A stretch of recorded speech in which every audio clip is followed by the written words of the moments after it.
puis, il y a un autre secteur émotionnel auquel on ne pense pas, et souvent les gens n'acceptent pas, mais la motivation, c'est une émotion. Ce n'est pas une émotion comme la joie, la peur, hein, ou comme le goût, le lait, mais c'est une émotion.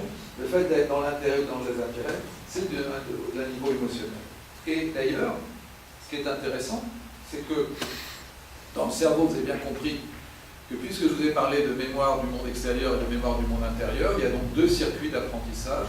L'un qui permet d'apprendre le monde extérieur et l'autre qui permet d'apprendre votre monde intérieur.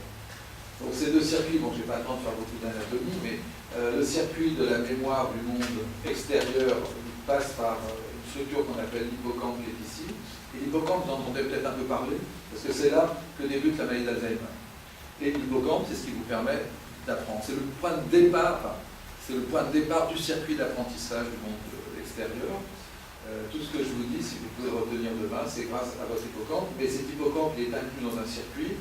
Alors il est un peu compliqué ce circuit, c'est le circuit hippocampo, mamilo, thalamo, singulaire, puis il y a une voie de retour, et comme c'est un circuit, on va rentrer dans le circuit, on va en sortir. La rentrée dans le circuit, c'est toutes les informations sensorielles dont je vous ai parlé, donc des informations visuelles, des informations olfactives, gustatives, des informations tactiles, qui rentrent dans ce circuit. Et puis, il y a des sorties de ce circuit dont le but est de créer des traces mnésiques, des informations, des souvenirs.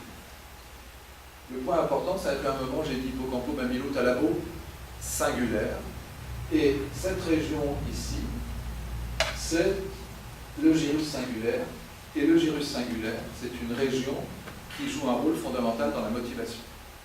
Si je détruis cette région des deux côtés, puisque vous avez un cerveau droit et un cerveau gauche, donc vous avez un hippocampe droit et un hippocampe gauche, vous avez donc deux circuits de mémoire, un à droite, un à gauche, donc vous avez deux gyrus singulaires, et bien si, pour des raisons médicales, il y a une destruction des deux gyrus singulaires, vous avez des personnes qui n'ont aucune motivation, qui deviennent apathiques.